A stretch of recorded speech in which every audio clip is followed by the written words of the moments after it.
নমস্কার সবাইকে, কেমন আছেন সবাই? নিশ্চয়ই ভালো আছেন, আমিও ভালো আছি। সবাইকে স্বাগত জানাচ্ছি বনানী কিচেনে।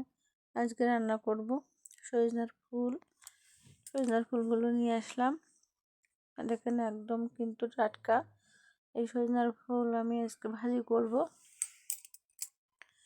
তো এটা আমি এখন ভাজি করব, তো সেই জন্য এটা ধুয়ে পরিষ্কার করে নেব। তো ধুয়ে পরিষ্কার করে নিলাম, আর তারপরে আমি এই যে চিংড়ি মাছগুলো একটু বড় ছিল, তো ছোটো ছোটো করে কেটে চিংড়ি মাছগুলো দিয়ে এই ফুলটা ভাজি করব। তো এখন আমি ভাজি করার জন্য চুলোটা জ্বালিয়ে কড়াইটা বসিয়ে দিলাম, আর কড়াইতে এখন তেল দিয়ে দেব। তো তেলটা দিয়ে দিলাম কড়াইতে, আর এখন তেলটা কিন্তু গরম হয়ে গেছে। এখন আমি মাছগুলো দিয়ে ভেজে নেব। চিংড়ি মাছগুলো দিয়ে দিলাম। এখন চিংড়ি মাছে আমি একটু লবণ আর হলুদ দিয়ে দেবো। লবণ আর হলুদটা দিয়ে চিংড়ি মাছগুলো আমি ভাজি করে নেব। চিংড়ি মাছগুলো ভাজি করতে করতে কয়েকটা কথা বলবো।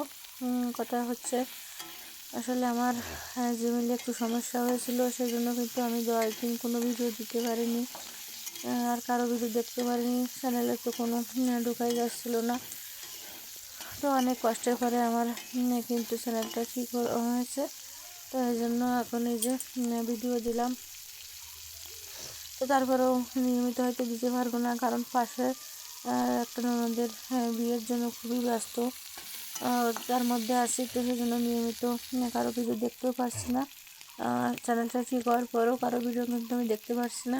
তো যাই হোক, অনেক কষ্টে আজকে এই ভিডিওটা করা ছিল। তো ভিডিওটা দিলাম।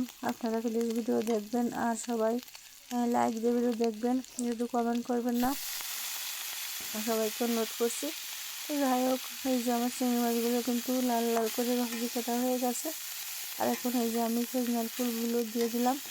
সজনার ফুলগুলো দিয়ে আমি একটু চিংড়ি মাছের সাথে ভালো করে নেড়ে ছেড়ে এই যে এখন একটু লবণ দিয়ে দেবো আর একটু হলুদ দিয়ে দেবো। তো লবণ আর হলুদটা দিয়ে আমি আর একটু ফুলটা ভালো করে নেড়ে ছেড়ে নেবো। তো ফুলটা ভালো করে নেড়ে ছেড়ে দিয়ে এখন আমি ঢাকনা দিয়ে ঢেকে দেবো। ঢাকনা দিয়ে ঢেকে কিছুক্ষণ জাল করে নিলাম। আর এখন ফুলটা দিয়ে কিন্তু এই যে একটু জল বেরিয়েছে, আর এই জলটা কিন্তু শুকিয়ে গেলে ভাজিটা হয়ে যাবে। তো সজনার ফুল কিন্তু রান্না করতে একটু সময় লাগে না। তো আমি কয়টা কাঁচা জল ছেড়ে দিয়ে দিলাম, আর এই যে জলটা আছে এটা শুকিয়ে গেলে ওর ভাজিটা কিন্তু আমি নামিয়ে নেব। তার ঢাকা দেওয়ার কোনো দরকার নেই, শুধু একটু নেড়ে ছেড়ে জলটা শুকিয়ে নিলেই হবে। তো এই যে আমার কিন্তু জলটা শুকিয়ে গেছে, আর এখন ভাজিটা হয়ে গেছে। তো নামানোর আগে হালকা করে একটু সরিষার তেল দিয়ে দিলাম, আর নামানোর আগে কিন্তু এভাবে সরিষার তেল দিলে খুবই ভালো লাগে। তো ভাজি হয়ে গেছে, আমি এখন এটা নামিয়ে নেব। তো নামিয়ে নিলাম এই যে সজনার ফুল আর চিংড়ি মাছ ভাজি। তো খেতে কিন্তু খুবই ভালো লেগেছিলো। আপনারা বাড়িতে এভাবে ভাজি করে খেয়ে দেখবেন, খুবই ভালো লাগে কিন্তু সজনার ফুল এভাবে খেলে। আর এই ফুলটা কিন্তু ভীষণ উপকারী, তো সবাই কিন্তু খাবেন একবার। তো যাই হোক, কেমন লাগলো আমার আজকের ভিডিও কমেন্টে জানাবেন, আর ভালো লাগলে লাইক কমেন্ট শেয়ার করে দেবেন। আর নতুন যারা দেখছেন আমার চ্যানেলটিকে সাবস্ক্রাইব করে আমার পাশে থাকবেন। পুরনো বন্ধুদের তো ধন্যবাদ আমার পাশে থাকার জন্য।